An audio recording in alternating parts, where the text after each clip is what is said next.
Medical references in Greek literature are definite and clear. Magical references, however, require pulling back the veil to reveal the ancient secrets of the Greek inner sanctum.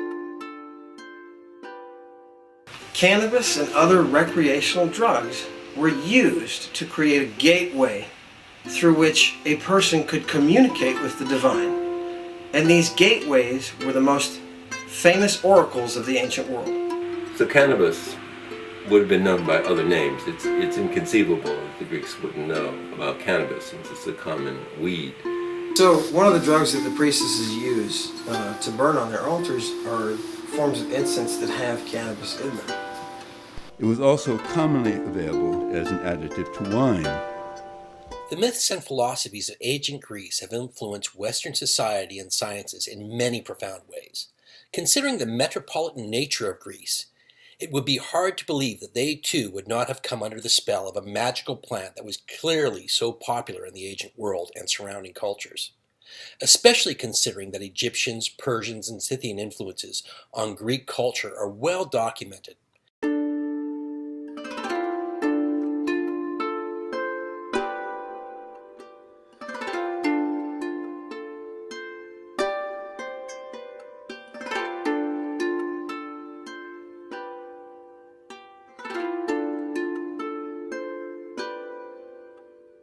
The general view for decades among Greek historians in regards to cannabis is generally limited to the view that there are a few sparse quack medical references and an account from Herodotus regarding its use by a foreign culture.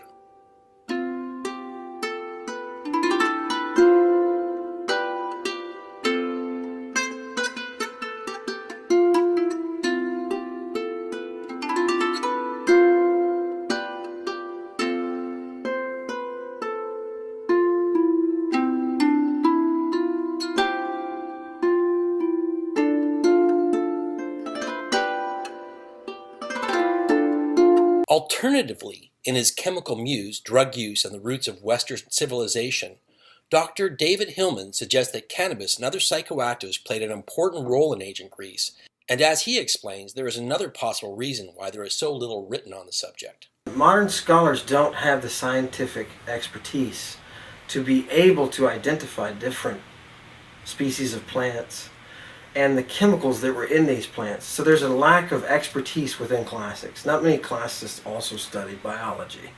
So there's no overlap. There's no interdisciplinary overlap. So classicists tend not to study these documents. They're very difficult to understand, first of all.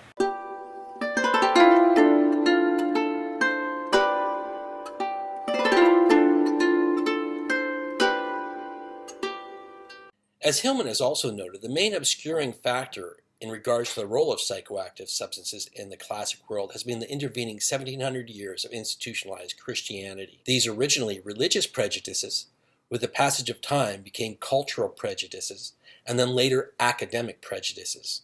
And that, when we look at this through the Christian lens, that once the Christians took over Western civilization, there's a way of looking at things that changes, and you can see this in the way that the plant is interacting with the society. Yeah, they don't understand the references when they appear, right. And because of cultural prejudice, they don't want to discuss it. Correct. And recognize the influence of it. Correct. Nobody will really understand the history of cannabis until we can look at it through their own lens. And modern classicists are unwilling to do that. Studying drugs like marijuana is strictly taboo and forbidden. A view Hillman is far from alone on, as can be seen in the pioneering work of Professor of Classical Studies at Boston University, Carl Ruck.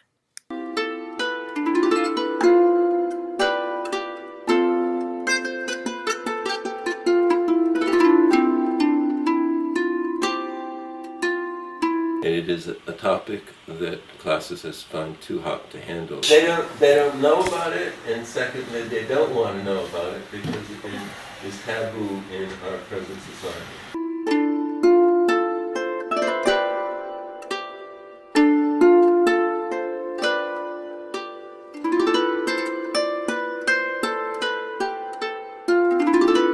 Fortunately, a new, more enlightened age of Greek studies is upon us, and as Dr. Hillman, Professor Carl Ruck, and Dr. Marguerite Rigiaglosio and other scholars are starting to demonstrate that there are clear indications the Greeks were fascinated by the magical properties of their botanicals, and there is evidence that cannabis and other substances played a prominent role in such applications, and moreover in the cults of deities and Greek heroes such as Apollo, Aphrodite, Orpheus, Hera, and others.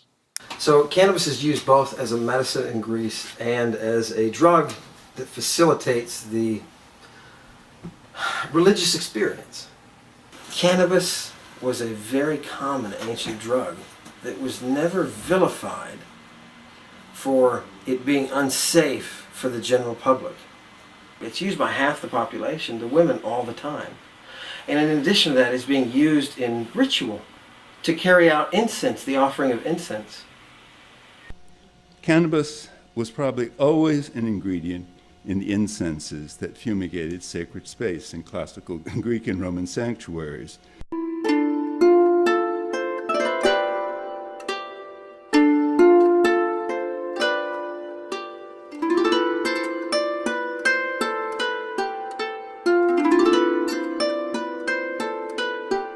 After inhaling cannabis fumigations, the Greeks believed that this process helped them to visualize the goddess. Cannabis is typically used in the temples of Aphrodite, where the statue doesn't speak at the ceremony, but during a dream incubation. And the form of the cannabis they're using is what is squeezed off the bud. The general view is that cannabis came to the Greeks via the Scythians, and this was the view in ancient Greece itself. The Scythian method of using cannabis by placing it on hot coals in enclosed tents has been discussed on Burning Shiva before, and this ancient nomadic horse-riding culture has been widely credited with spreading the use of cannabis throughout the ancient world.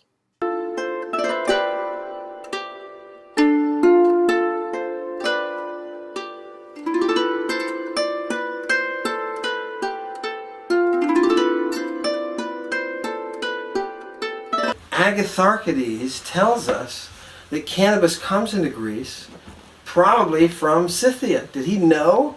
No, but he's basing all his knowledge upon the fact that he's a drug trafficker. He carries drugs between ports. So he knows where drugs end up and where they come from, what their native regions are.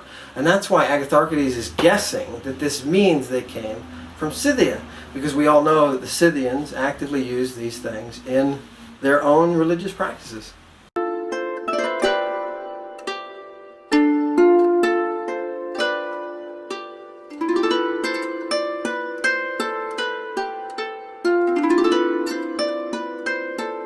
So you have Herodotus. That's how we think that the Scythians were so involved with the use of cannabis.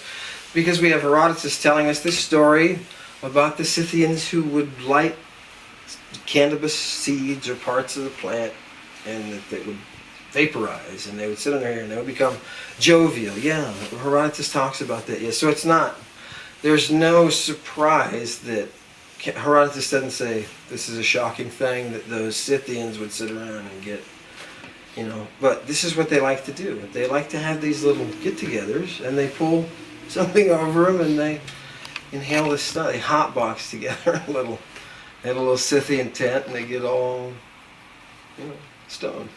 Archaeological remains have confirmed the existence of such funeral ritual among the Scythians.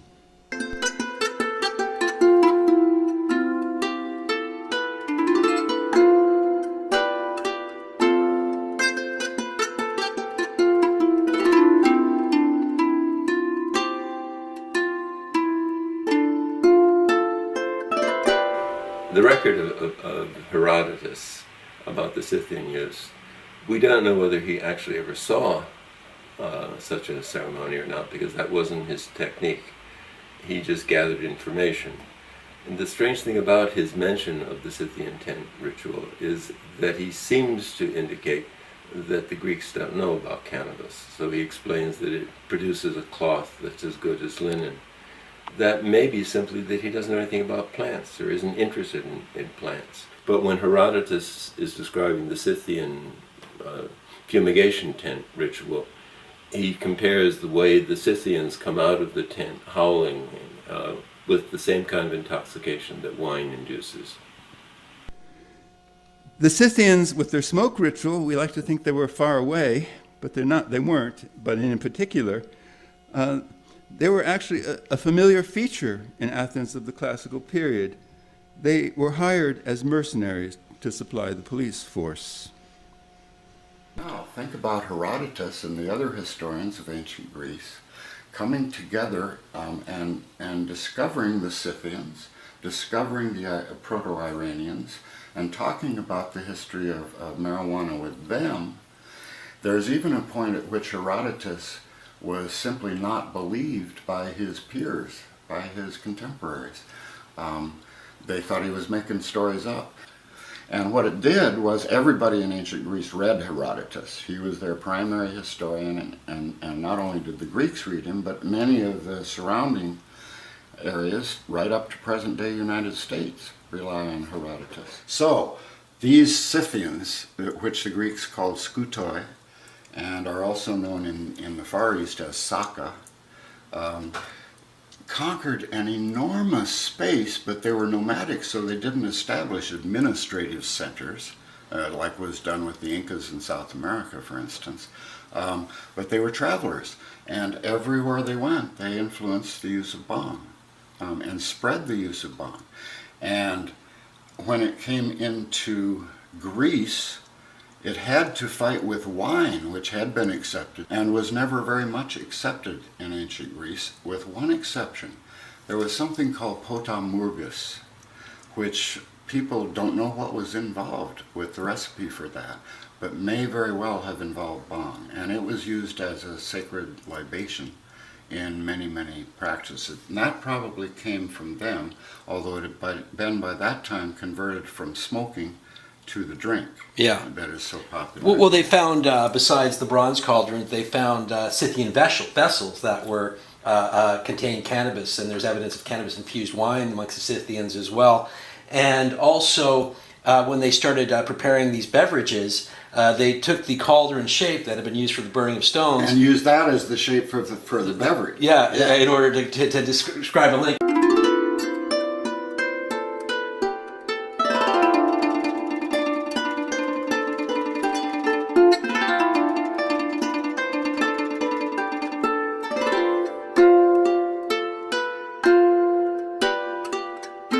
Strange thing about cannabis is that it doesn't enter the botanical medical writings until quite late. Where cannabis didn't make its first appearance in the classical pharmacopoeia until the 1st century Common Era in the Medical Encyclopedia of Dioscorides. And unlike entries for other psychoactive plants like mandrake, opium, and datura, it does not have a variety of magical other names suggestive of its involvement in myth and religion. And that is strange because Herodotus made it known about 100 years before Theophrastus, who was our first source, and he doesn't even mention it at all. It obviously has to do with the fact that they called it something else. When it finally is called cannabis in Dioscorides, it appears without the mythical environment that would indicate that it has magical properties. He is apparently unaware of those properties. He calls it skoinotrophon because you can twist it to make rope. A reed twine for its common use in manufacturing ship cables. An asterion, which may have mystical connotations, but it also could just describe the shape of the leaves. It resembles a star.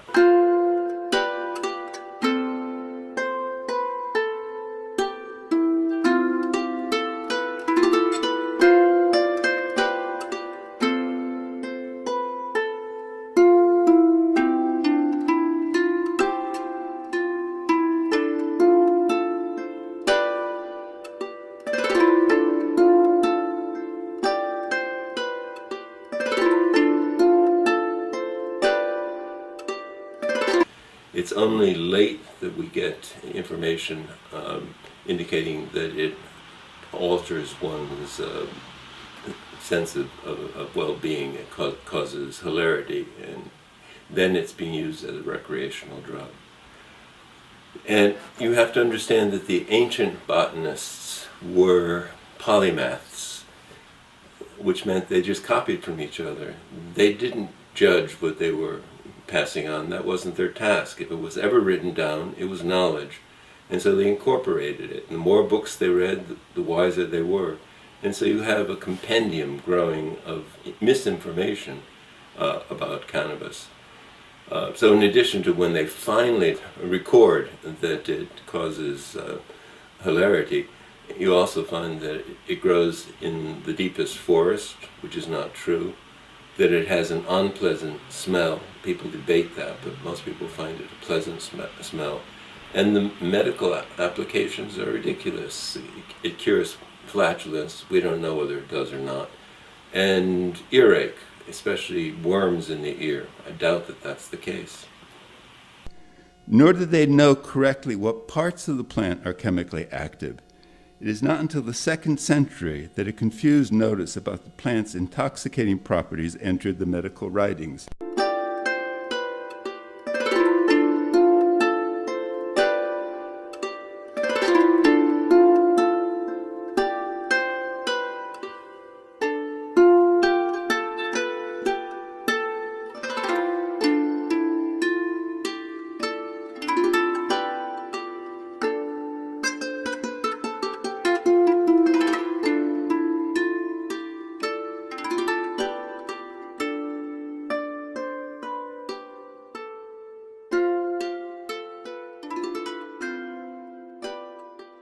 Clearly, cannabis had a place in the Greek pharmacopoeia. Thus, it would be curious that a plant with combined medical and psychoactive applications would escape the more magically minded members of the society.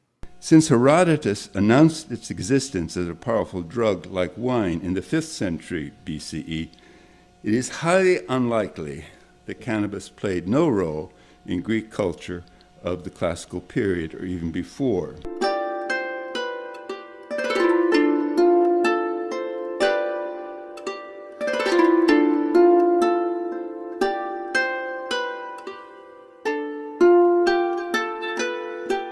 As with cannabis today, however, there would have been numerous popular names for it beyond the Scythian designation.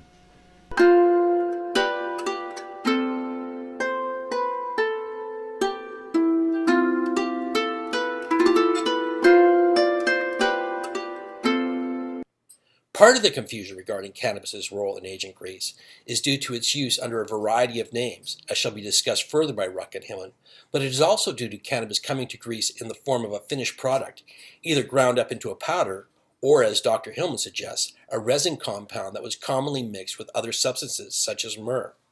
Actually, the ancient word for incense, murun, it doesn't mean myrrh. That's a big confusion in modern, that's a problem we have with, I think, the linguistics. We have to actually figure out what a lot of these ingredients are. So you have to find a reason to call it that. If there's no physical description, you can't call it. You can't just say, guess, it's this or that. So you want to identify it very, very, very precisely. Right? You want this. The stuff that comes from bacteria, it's always adulterated with this other stuff over here.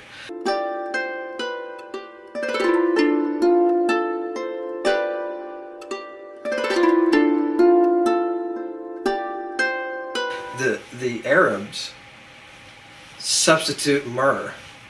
You know what they do? When they'll take a drug they'll take the rub, basically the hashish. They'll take the rub of the plant, the finest point when that resin, when that THC resin is its most intense time, they'll take that, right, and sell it as a drug. Well, if your drug comes through the shipping through Arabia, they adulterate it. And what do they adulterate it with? Myrrh. So you end up with these combinations of plants that actually end up together. Oh, all of a sudden myrrh and cannabis. You see them associated then more often.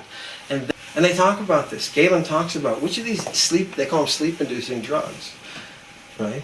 Asterion is one of the sleep-inducing drugs. Ancient Greek temple complexes burned incense. And some of the incense that they burn has cannabis in it, used in the complexes that worship Aphrodite or Dea Syria. You see the same thing with Dea Syria. And then we'll talk about the use of this incense, muron, which has now become so popularly used in the Mediterranean that it gets its own nickname, right? That's why you see muron.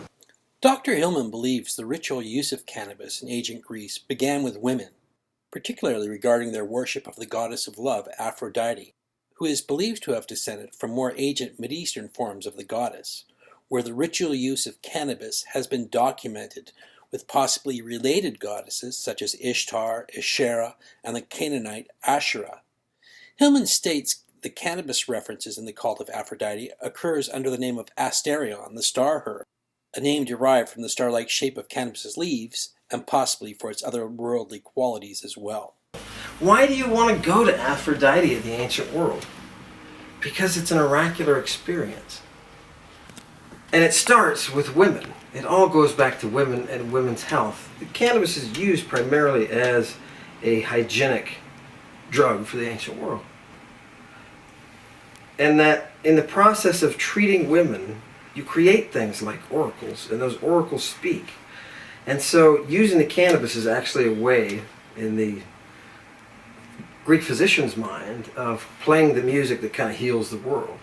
It's a very strange, the myth around cannabis is what's most beautiful, and this is what we miss out most of the time. The myth escapes us. So when they fumigated these plants, they didn't do a hotboxing fumigation. They fumigated them on that tripod, squat over that tripod into their vaginas, the place of absorption.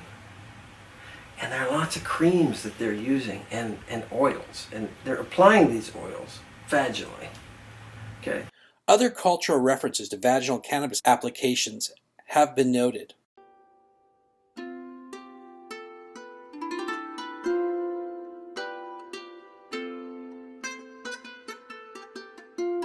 More recently, a rash of magazine and website articles have been appearing proclaiming the wonders of cannabis-infused sexual lubricants.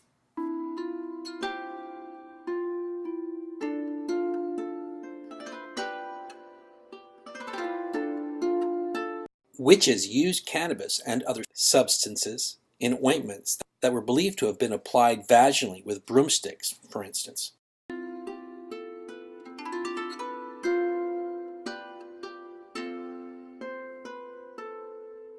So it sounds to us like this is odd and gross, but to them, the vagina is one of the roadways to moving a substance from one place into your body.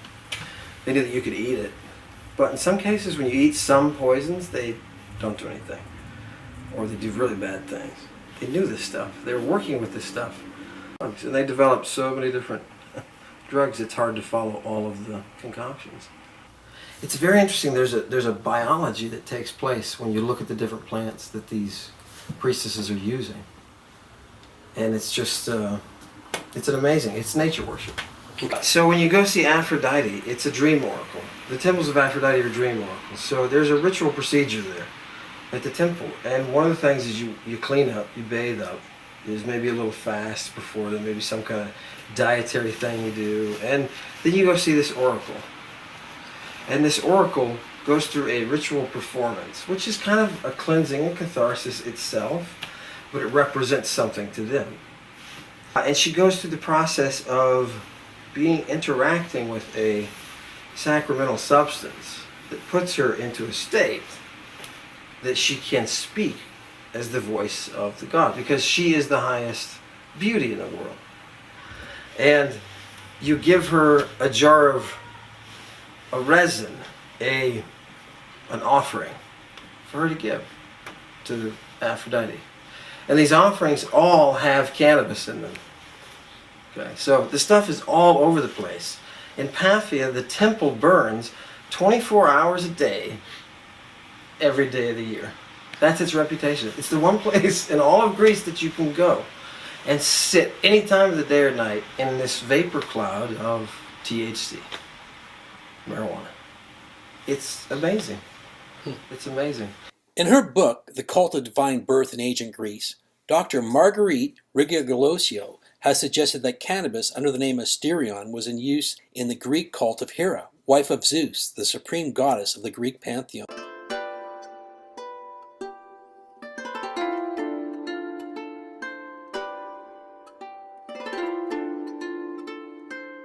As Marguerite Rigoglosio explains, historical references indicate that Hera's sacred site, the Argive Herion, was near the river Asterion, and along its banks grew the plant Asterion, cannabis. Rigoglosio claims the stalks and leaves of the plant were woven into garlands for decorating the statue of Hera at the site, and the plant itself was made as an offering to her. This is interesting in light of some images from the cult of Hera collected by David Malmo Levine, former owner and curator of the Herb Museum, that do indeed seem to depict cannabis-like leaves that will be discussed shortly.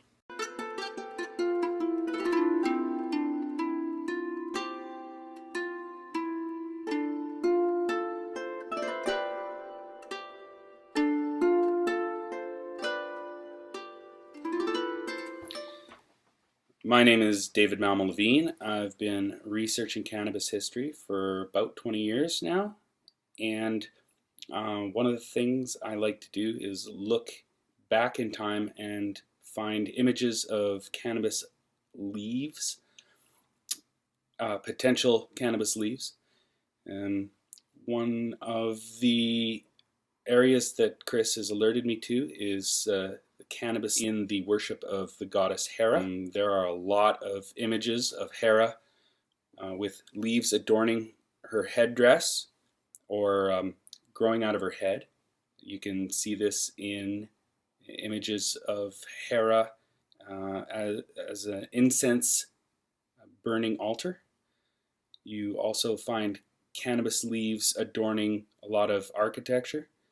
You can see that basically right up to the 20th century architecture, this stylized tree of life image taken from the Sumerian and Assyrians. You also find cannabis leaves adorning incense altars themselves, and also on tombstones.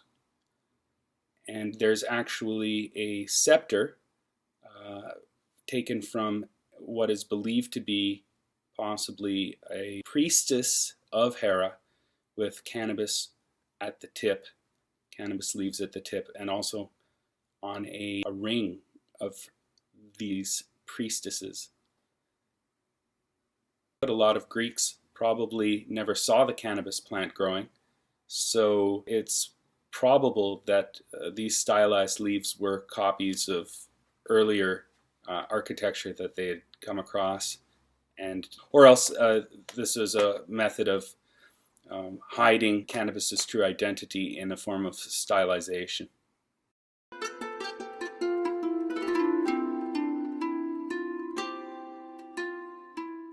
In Greek myths, the lyre-playing poet hero Orpheus was said to have descended to the underworld in search of his deceased wife, Eurydice, who ended up there after being bitten by the proverbial snake in the grass.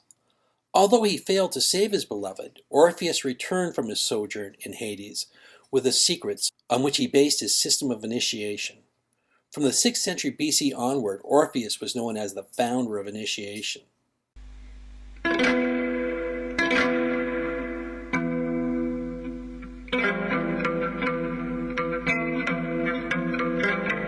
Unlike the placebo sacraments of later Christianity, the Orphic references to the ecstatic state of enthusiasmos, from where we get the word enthusiasm, was obviously produced by a powerful entheogen. Such ecstatic rites leave little wonder why Orphism competed with Christianity for popularity with the masses through the first few centuries AD. Orphics believed in reincarnation, teaching release from the sorrowful wheel of life through ascetic contemplation and astral projection type journeys, i.e. shamanic ecstasy. Orpheus's worship was believed to have originated in Thrace, where cannabis was utilized to induce a shamanic state 3,000 years ago.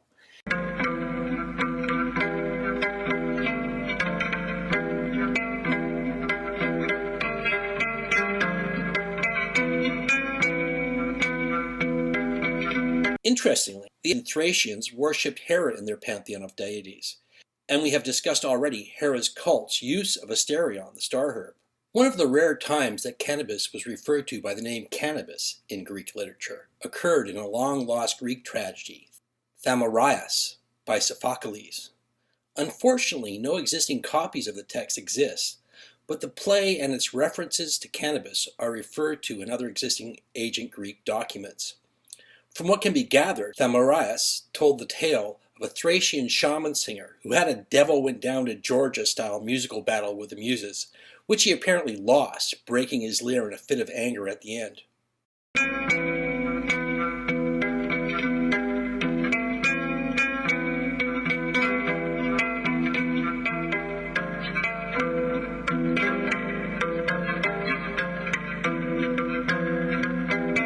This is made less surprising by the fact that the people of this region were known to be closely related to the Scythian tribes, who we have discussed already for their ritual use of cannabis. The Thracians deeply influenced Greek culture in a number of ways, and such a technique of ecstasy among a group that held so much of an influence over Greek magical philosophies and religious traditions could hardly have gone unnoticed. The Thracian influence on Greek culture can be found by the Thracian origin of two figures prominent in Greek mythology, the god of intoxication Dionysus and the shaman prophet Orpheus, the founder of the mysteries.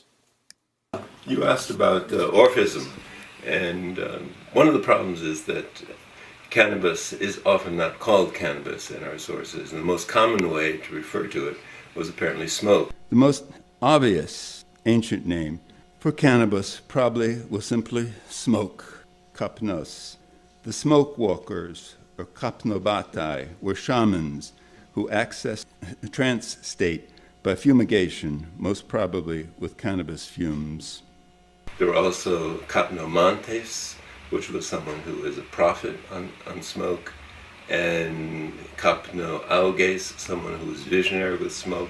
And it obviously refers to shamans who use a kapnos, or smoke entheogen, and this is probably cannabis. As smoke, it lurks in the famous parody of Socrates in Aristophanes' Clouds comedy, 423 BCE. The chorus in the Clouds is specifically designated as smoke.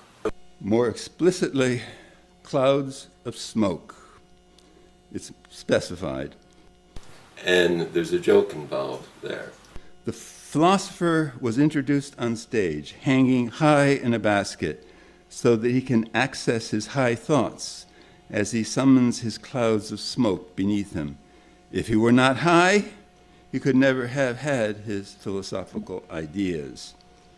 They are clouds of smoke inhaling their own ethereal essence. Without that, they could never get high.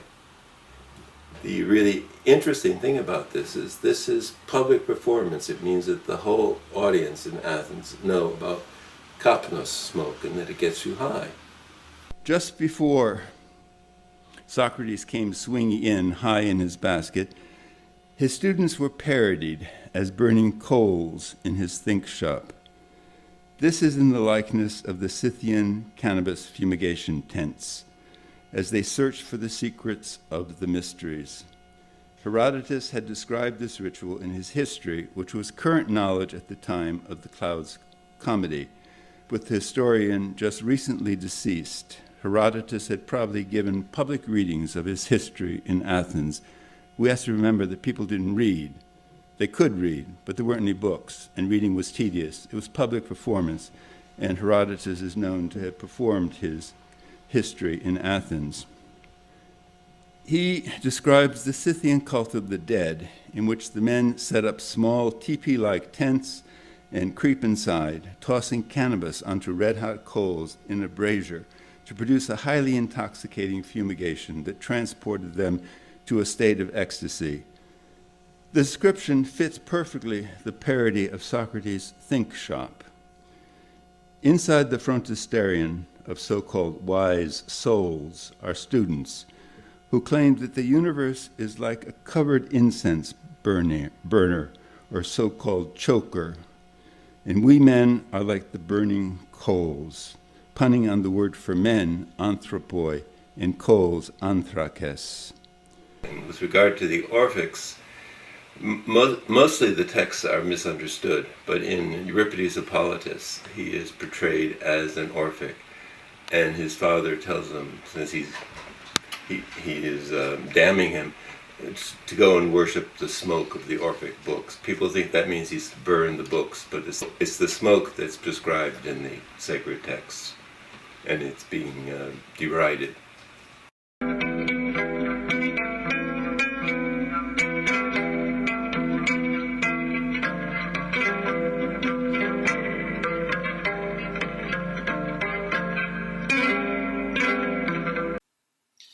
As the undisputed masters of healing herbs, at least according to the Greeks, the Thracians were no strangers to the shamanic techniques of ecstasy well known among cultures of the steppe. Strabo reported that the Mysians, a Thracian group from northwestern Anatolia, possessed members of their society called the Kapnobatai, those who walk in smoke. This reference to the walkers in smoke may allude to the ecstasy achieved by mass cannabis consumption, as reported by Herodotus among the Scythians. In the shamanic mystery initiations, as practiced by the Orphic cults, near-death experiences and the use of dangerous doses of hallucinogenic plants went hand in hand. Whereas the divine bridegroom Sabazios, a cognate of Dionysus, was primarily the god who presided over ecstasy and intoxication, the Thracians held him in equally high regard as a dying and rising savior god and a master over the souls of the deceased. Long before the introduction of alcohol, shaman exploited the ecstatic and oracular properties of hallucinogenic mushrooms, such as Amanita muscaria or various types of coprophytic psilocybin-containing mushrooms, opium, Jimson weed, thornapple, mandrake root, cannabis, deadly nightshade, and henbane. The experience of death and the ecstatic evacuation of the soul from the body appears commonly in the Thracian funeral iconography on which is depicted the Tree of Life. To be in a state of ecstasis, that is, to stand outside the body, was to experience death itself. It is both a physical and a symbolic self-sacrifice.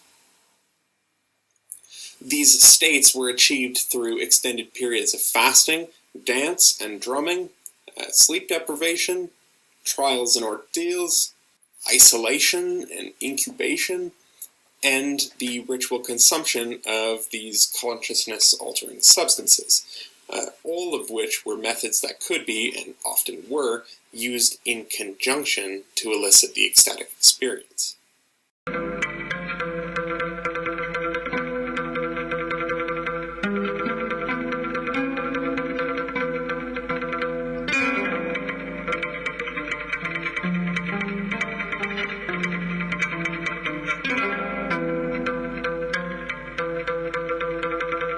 Cannabis would have been used by the Orphic mystics in order to induce mystical trance, which they interpreted as a journey out of the body to the outer reaches of the cosmos, to merge with the overmind, the composite intelligence of all life and intelligence that ever existed on the planet.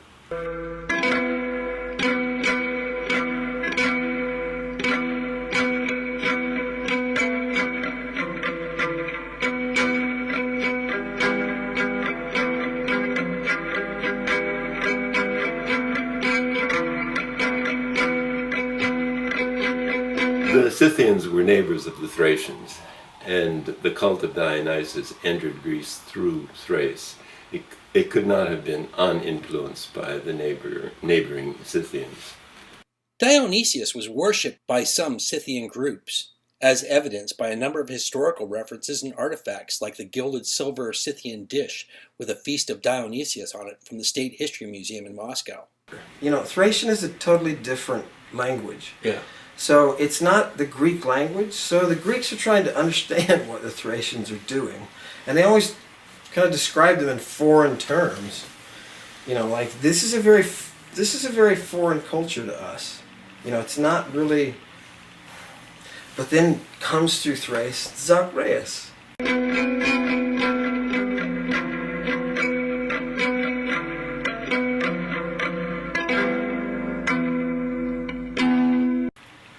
And Zagreus, the worship of Zagreus, the Greeks said, now that we can understand.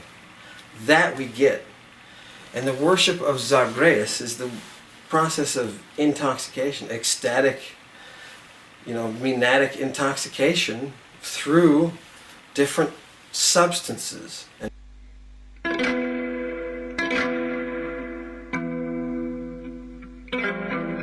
what are some of these substances? Well, look at what the god is surrounded by. What are the women? The formula is guarded. That's why Pentheus got executed, right? It was because he was trying to find out what they were doing.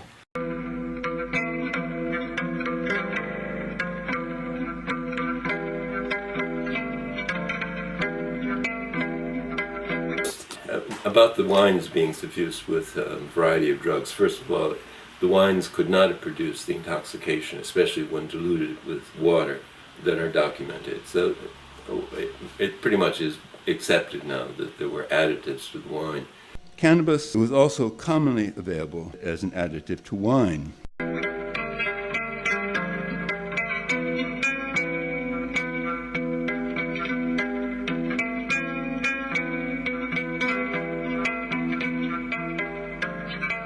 Dating back to the time of Alexander the Great, and possibly earlier, there has been an association between Dionysus and the Indian god of cannabis, Shiva, whose relationship with the Indian drink prepared from cannabis, bhang, is very similar to that of Dionysus's with wine.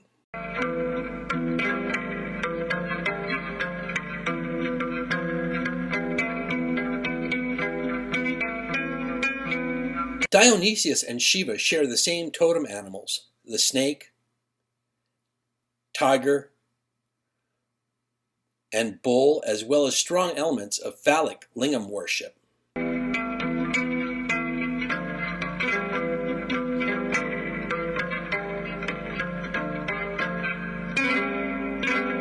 It was recorded by chroniclers traveling with Alexander the Great that when they invaded India, the followers of Dionysius and the Indian devotees of Shiva embraced each other as worshippers of the same god. Interestingly, as already noted, some Scythian groups were known to have at times worshipped Dionysus, and also when Scythian groups had control over northern India, they turned to Shiva worship. I actually own a gold coin from the 2nd century AD, which has a Scythian chieftain, all dressed up in the regalia of Shiva, holding his trident and with a drug jar, thus the evidence that the mutual use of cannabis may have been another meeting point of the two gods and the cultures who worship them is not easily dismissed. Other infusions believed to contain hemp were attributed to Democritus and recorded by Pliny.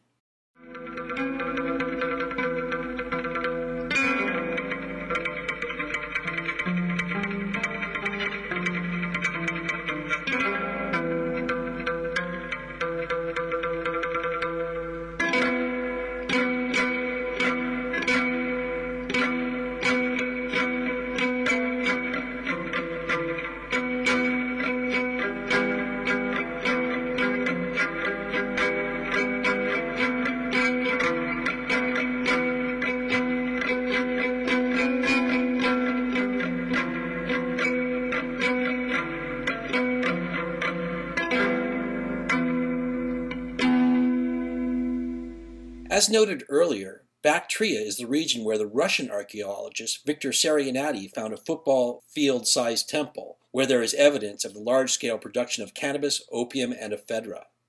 Cannabis-infused wines were hugely popular throughout the ancient world, and references to them occur in the literature of the Persians, the Chinese, the Assyrians, Jews, and later Muslims, and in some cases the addition of myrrh, as with Democritus' preparation, was also included.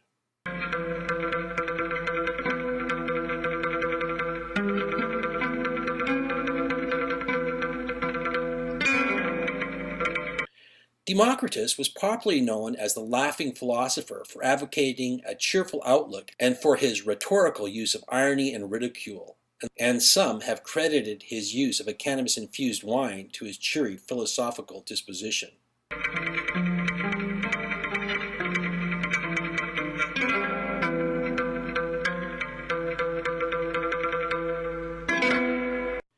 He was an influential pre-Socratic philosopher who formulated an atomic theory of the universe. Of his voluminous writings, only a few fragments of his ethical theory remain, with descriptions by other writers of his atomic theory. Cannabis-infused wines also bring to mind the mystical nepenthe. Nepenthe was a drug-infused wine the Egyptians were said to have used to ease the grieving of mourners for the dead.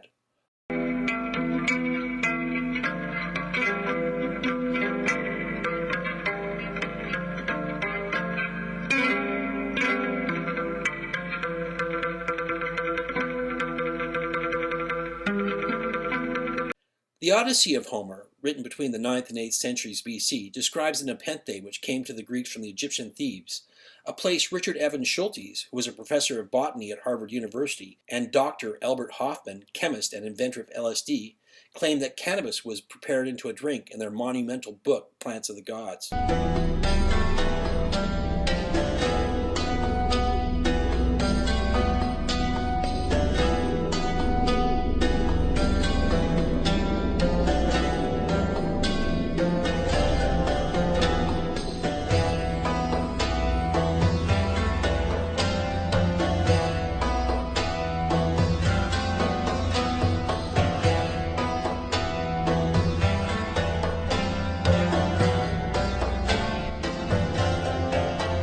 Although some scholars have seen this as a reference to opiated wines, many others, going back more than 2 centuries, have suggested that this was a cannabis-infused wine, and an idea first put forth by the French pharmacist Joseph Farai, who suggested in 1813 that hashish was Homer's nepenthe. Many others have since concurred.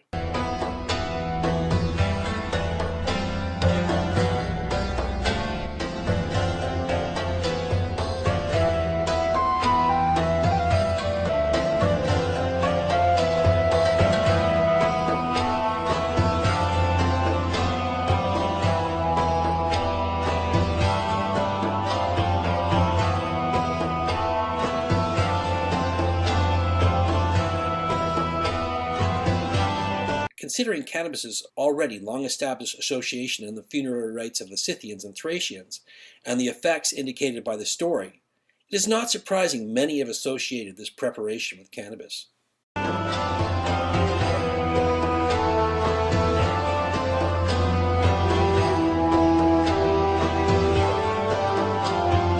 As the nepenthe was infused in wine and said to have originated in Egypt, it is important to note that ancient amphora, clay and wine vessels from an Egyptian site from the time period in question, revealed evidence of cannabis.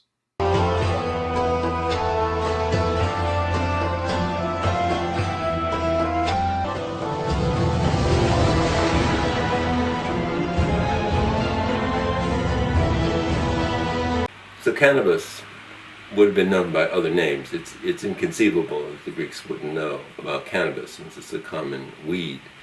And one of the names that I believe it was known as is thumbra.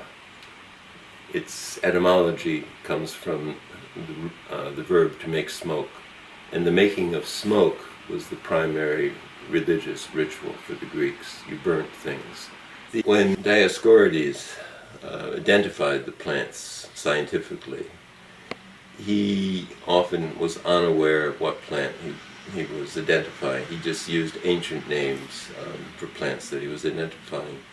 So he identified thumbra as thyme, and its botanical name, Latin name, is Thumbra saturea.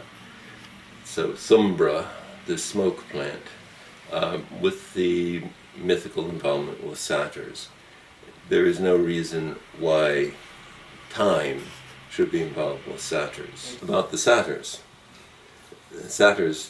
don't exist. They're hybrid creatures that are part goat and are highly sexually active. They have an erect penis or phallus, but there are no such real creatures as goatmen in this reality. So they are obviously manifestations from another realm, which means that you encounter them when you're in a trance state.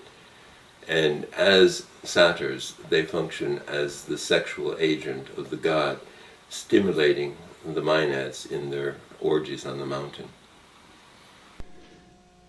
Significantly, the person who eats thumbra experiences altered vision. Seeing with the sight of a thumbra eater, which apparently means in a state of vision accessed by the herb. The earliest reference to Thimbra is in the Odyssey, which is traditional oral poetry ascribed to Homer, which means that whatever is in the Homeric poem, which wasn't written down until the 8th century, is much, much older and comprised of things from various sources. So it can go very far back. And the Thumbra plant there is associated with the god Apollo in an episode in the Odyssey that involves lycanthropy turning into a wolf.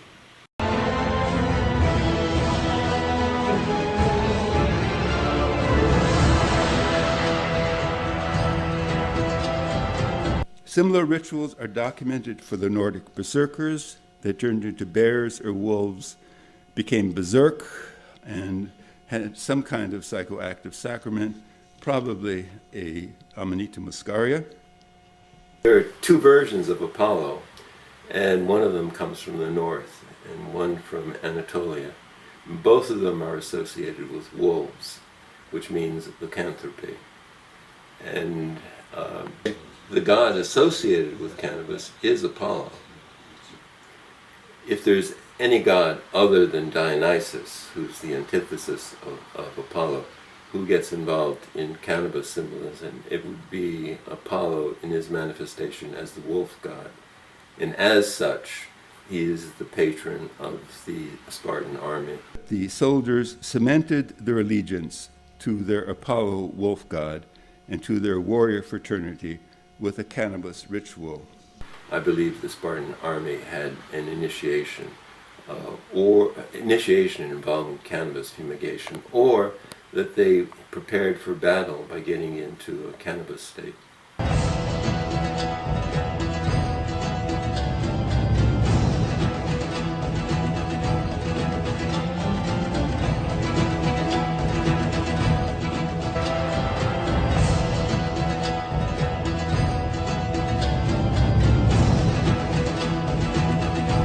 The sexual and sight-altering connotations of the thumbra plant, as well as its association with satyriasis and Apolline lycanthropy, are clear indications that the plant is not Linnaeus's savory thyme, but savory is the way they translate satyr, savory thyme, but something psychoactive and fuming or smoky and capable of accessing shamanic animal transmogrification.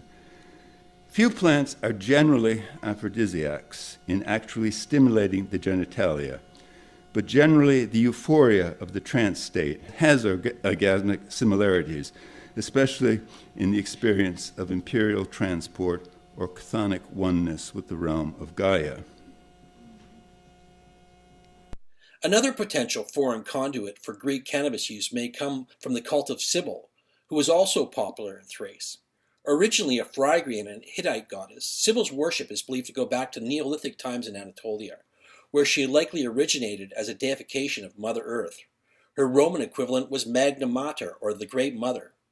Cybele's cult was popularized around the 5th century BC in Greece, where she was associated with the later cult of Dionysus, whom she was said to have purified and taught the mysteries. Cybele's originally Phrygian priests, known as Gallus or Galli, assumed women's clothing after a sacrificial castration, the gender transfer being a form of worship of the goddess by identification. In his Blossom of Bone, reclaiming the connections between homoeroticism and the sacred, Randy P. Connor refers to some Galli being awakened to this form of worship after ingesting a certain kind of herb growing along the banks of the Menander River, as well as other acknowledged uses of mysterious sacraments among the cult. This is clear indication that they were practicing the common trait of mystery religions of the time, ingestion of entheogenic sacraments. Certain male functionaries of Cybele's cult were known as canophori, which has usually been translated as reed bearers, but linguistically, with Cano and the phonetic similarity for cannabis in use among the Indo-European tribes, canna, this conceivably could have implications of cannabis bearers instead. Evidence of 8th century before Common Era hemp fabric show the Phrygian culture from which Cybele's worship arose used cannabis. Similar cannabis-using transvestite worshippers of the goddess, known as Eneres, could be found amongst the Scythians, who worshipped Cybele under the name Rhea, and who, as noted, held cultural ties to the Thracians as well. Like the Greek fates, Scythian Eneres were known to weave from a spindle while prophesying, likely with the fibers of the same plant that provided them with their prophetic inspiration. One can only speculate that weaving a tale and spinning a yarn may have some ancient relation to this tradition, or maybe it's just part of the hempen tale I am spinning here.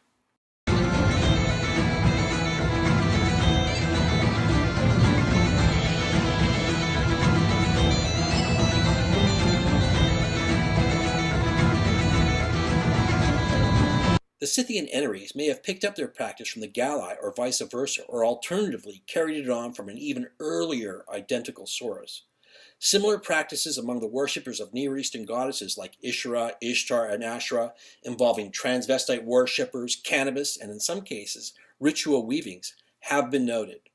One can only speculate that these instances are representative of the same ancient widespread tradition, with varying local names and other differences.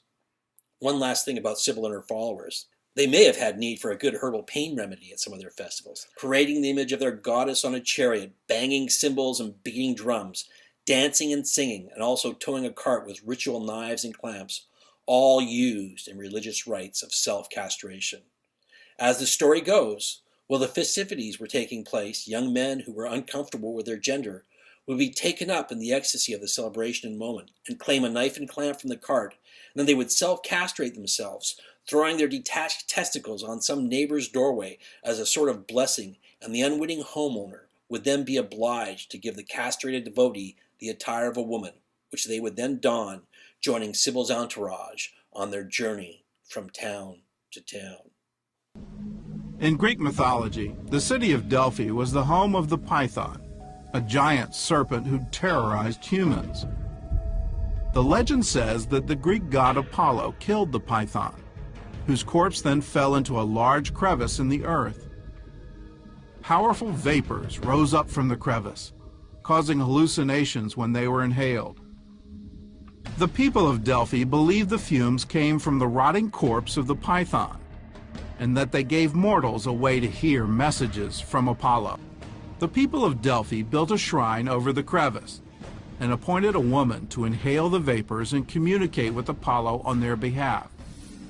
This priestess was called the Pythia, after the decaying python underground. She also became known as the Oracle of Delphi. There's a very important priestess in an oracular order at Delphi, and she is the priestess who has kind of the highest rank among these oracles. And this priestess is the one that kings consult when they want to really move and shake. Deep within the temple of Apollo, a priestess sat waiting to be filled by the divine words of the god.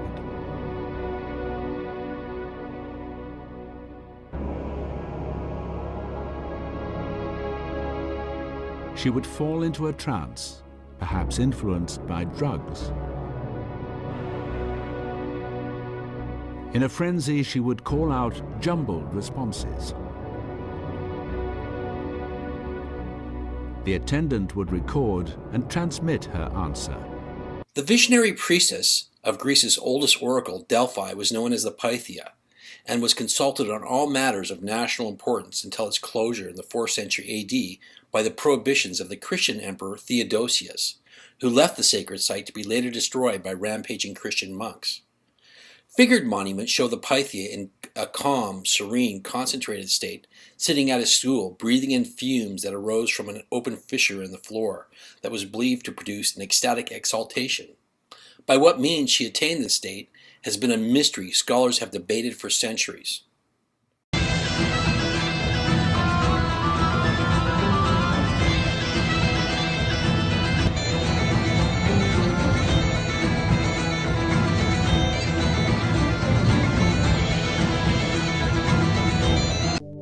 Ancient records tell of mystical, sweet-smelling vapors rising from the earth, putting the Pythia under Apollo's spell.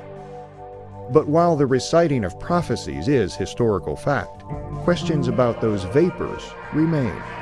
With a dissociative trance-like state produced from the vapors and the Thracian influence on the Delphic oracle, it has been conjectured that the Pythia likely put forth revelations from behind a veil of cannabis smoke that arose from a brazier beneath the floor, and this idea has been suggested by a variety of different sources.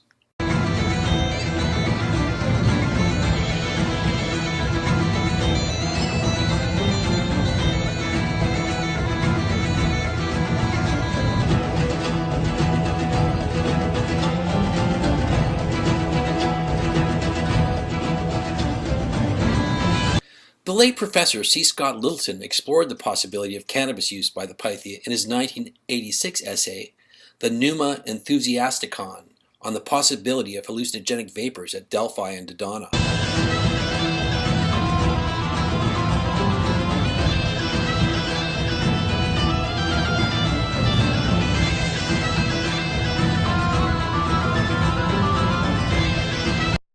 When he wrote the Pneuma Enthusiasticon, Littleton noted that scrapings of residue from the site would go a long way to proving his hypothesis.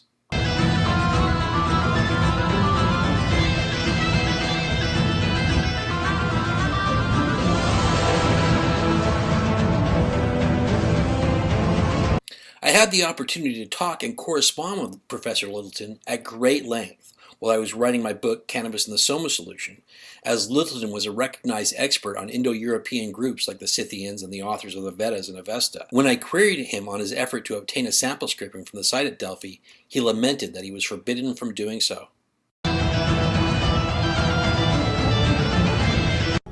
Greek legend tells us that the site of Delphi itself was thought to possess a mystic power.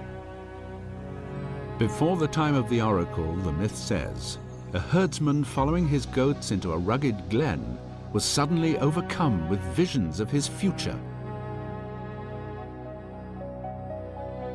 The legends also claim that mysterious breezes and fragrances often fill the city. Whether cannabis was evolved at Delphi, this is a problem because probably not, except as a common ingredient in incense in general. In the case of Delphi, the latest view is that the priestess inhaled fumes from a seismic vent in the temple, and so it's an ethylene gas. Analysis of the bedrock beneath the temple also shows the existence of petrochemicals, including ethylene. Ethylene has been used as an anesthetic in modern days, but when administered in experimental small doses, induced a trance-like state. And the trance state had a lot of similarities with the description of the Pythia there in the temple at Delphi. Scholars think water running underground could have carried gases up through the fault lines, directly to the priestess. The later discovery of evidence of ethylene gas at this site also led Professor Littleton to question the hypothesis he put forth in 1986, when the consensus then among geologists was that there were no naturally occurring fumes at Delphi or fissures for them to rise through. However, Littleton still regarded the possibility of cannabis in addition to the naturally occurring ethylene gas at Delphi, as has Professor Ruck in the general form of an incense that was commonly used at temple sites.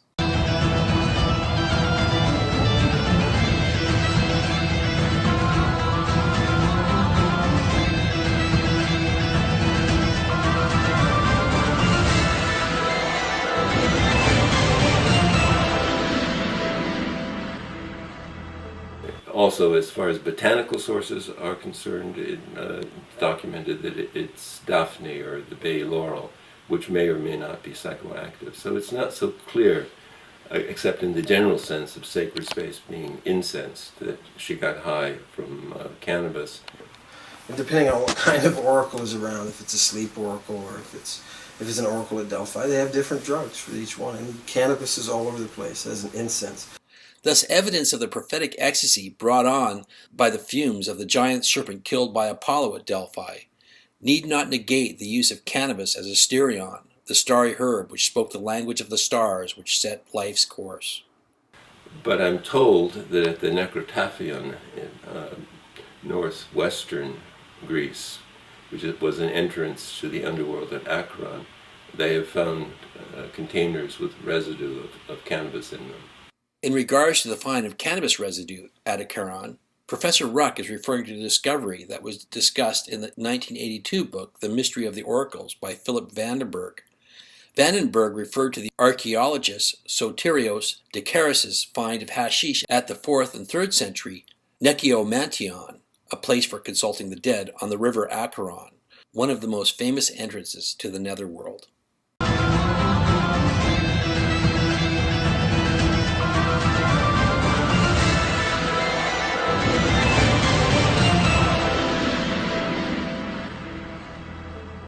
What is an oracle? We don't have these things sitting around today, so we don't understand the Greek way of thinking about it. An oracle is your closest contact to the gods. This is the gateway. If you look at these oracles, we have them preserved. So here's what happens. You have a priestess, and somebody comes and goes through a ceremony of purification. You know, that's a bath. You buy your whatever supplies you need, and you take a bath. You present this stuff to the priestess. There's baking of cakes, burning them. There's a whole procedure for doing this stuff and what the cakes are shaped like and what they do. All of that stuff has asteria. And you have a dream oracle then. So this relaxes you. And you sit in the temple, and ultimately you have a dream oracle. And there's the consistency across all of these oracles is that, these sleep oracles, is that you go in there, you use these substances that you're given, and you have a performance, a ritual performance. And so you can stand back and look at the substances and say, what are they doing? What are these things doing? So the girl on this night, she goes in the oracle and she burns the incense and she goes through the ritual purification, and all of this stuff has the THC in it, all of it.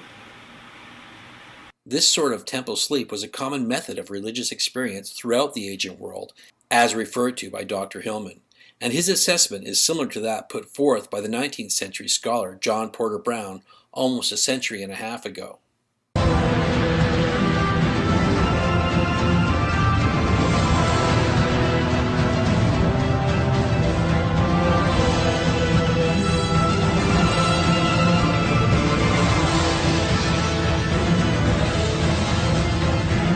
Unfortunately, little can be found on Dicaris' alleged find of Greek hashish. James Weissman, in his review of Dicaris' work, omits any reference to hashish. Likewise, the Hellenic Mystery of Culture's internet page for this archaeological site makes no reference to these sacks of hashish. If there was such a find of ancient hashish, such censoring leads one to believe that here again we may find academic prejudice acting as a superstitious flaming cherubim blocking the way to historical fact. Professor Carl Ruck also tried to inquire about the evidence of this claim, and as a well-respected professor of classics, you would think he would be able to access it, but he was basically stonewalled as well. I did contact the archaeologists to find out whether this was true or not, and it is a topic that classicists find too hot to handle, so even though he was a friend, he never responded. If reports of this find are indeed correct, then here in this Grecian temple we may have our oldest examples of hashish. Vandenberg still referred to Dicaris' find of Greek hashish in his 2007 edition of Mysteries of the Oracles, 25 years after the first publication. So one might conclude this claim holds and has simply been ignored for its historical relevance. The riddle-like oracles given by the Pythia at Delphi, discussed earlier, were deciphered by a priesthood that in times of corruption were said to have interpreted them to suit their own agendas. Pythagoras, who lived about 497 BC, the Greek philosopher and mathematician, reformed this priesthood through purifying rituals, and despite angry protests from the male priests, he went against tradition and initiated the female Pythia, Theocula. Pythagoras made influential contributions to philosophy and religion. He is often revered as a great mathematician, mystic, and scientist, and is best known for the Pythagorean theorem, which bears his name. Interestingly, the Book of Lists has Pythagoras first on a list of marijuana users. I've never been able to figure out what that was based on. However, Iamblichus referred to libations and sacrifices with fumigations and incenses being performed by Pythagoras and his initiates, and there has been some speculation about what was in these preparations.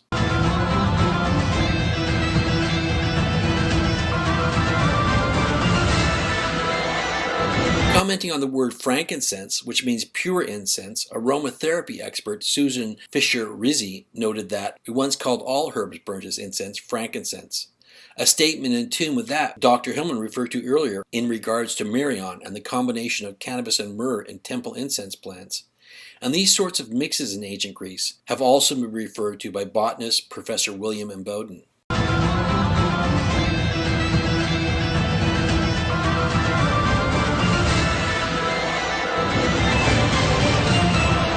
That ancient incense plants sold at considerable cost as frankincense could have contained the highly aromatic and magically effective cannabis seems likely.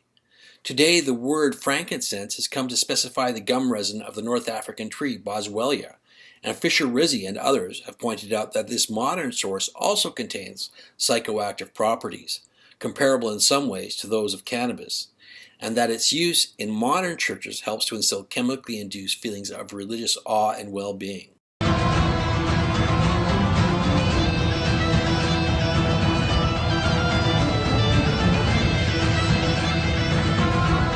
The suggestion that Pythagoras received inspiration from cannabis was first put forth by the 19th century author and hashish experimenter Fitzhugh Ludlow, who suggested that elements like Pythagoras' hearing his name called out in the gurgling of a stream, along with taking on the identity of deities and other events, indicate, as in Ludlow's own experience with the drug, intoxication with hemp.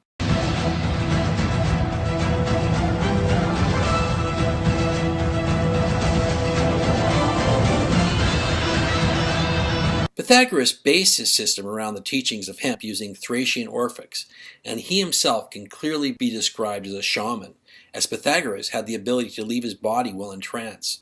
Pythagoras, as with Democritus, who we discussed for his potential use of a cannabis-infused wine, traveled through Egypt, Ethiopia, Arabia, and Persia, visiting sects of psychoactive plant-using shaman priests known as magi, and he referred to the potent psychotropic sacraments which they used. Porphyry recorded that the Greek philosopher personally met the Persian shaman Zoroaster.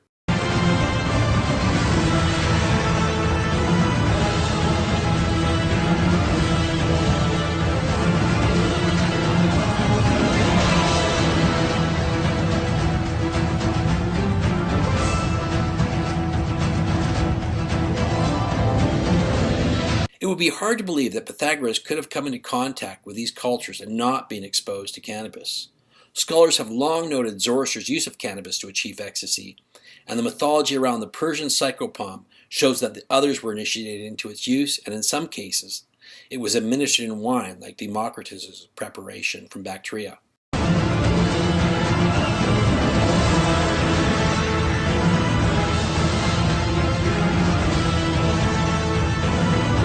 The Chaldeans used canabu, cannabis incense, ointments, and in ingested preparations. Recipes for cannabis incenses, regarded as copies of much older versions, were found in the cuneiform library of the legendary Assyrian king Ashurbanipal, and records from the time of his father, Esarhaddon, indicate cannabis, canabu, was one of the main ingredients of the sacred rites.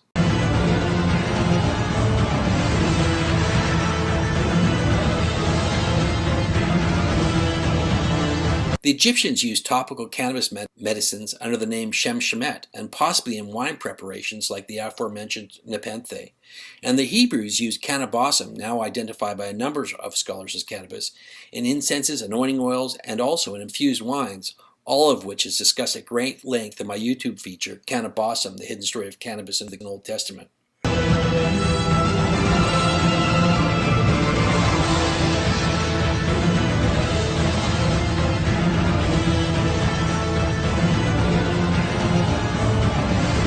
Furthermore, it was used at these locations in a similar way to that being suggested here for these Greek oracular sites. Also of interest is that Pythagoras considered Aberus, a Scythian shaman who came to learn from him, so experienced that he didn't compel him to wade through the complicated introductory period involved with his teachings, but contrarily considered him fit to be an immediate listener to his doctrines and instructed him in the shortest possible way. Pythagoras' teachings were surrounded in secrecy, and his quick acceptance of the Scythian shaman Abaris may indicate that the mutual use of cannabis constituted a meeting point of some kind. It would be hard to believe, considering all this contact with cannabis-using cultures and his own practice of ritual fumigation, that Pythagoras would have missed this widespread and effective technique of shamanic ecstasy. Well, that about covers our odyssey into ancient Greece and its use of this magical plant. Unfortunately, much of what we discuss is left to speculation, and a discovery of actual cannabis, which is rare due to the fact that cannabis often decomposes over time, leaving little trace, and it takes very specific conditions for its preservation through time. A find like that of the alleged find of hashish at Acheron would go a long way to proving these theories. As has been mentioned a number of times in this discussion, there has been considerable academic disdain that also stands in the way of getting a clear understanding of the role of cannabis and other psychoactive substances in ancient Greece. And fortunately, as in the area of marijuana in medicine, these prejudices seem to be melting away, as can be seen in the closing comments of Professor Carl Ruck. So what kind of reaction have you received about your research into drugs and religion, the cannabisum, academically and in the wider world? Yeah, good question. I've outlived my enemies, and the tide is changing. The very same thing that I was not supposed to mention, I was solicited by my chairman to propose a course. I said, well, we'll call it something else. And he said, no, call it Entheogens and Human Consciousness. And so it went before the committee, which quibbles about everything, whether it was going to be accepted as a university course. And it was accepted. And so now they want me to teach that. And the fact that classical scholars ignored the work on the Thyrsus and the Narthex and the monadic ritual has turned around too, because there are new scholars now in Greece, northern Greece in particular, and Bulgaria, and we're organizing conferences, and they are indeed saying, yes, there were mushrooms, there was cannabis, it was an ecstatic religion, and it goes way back.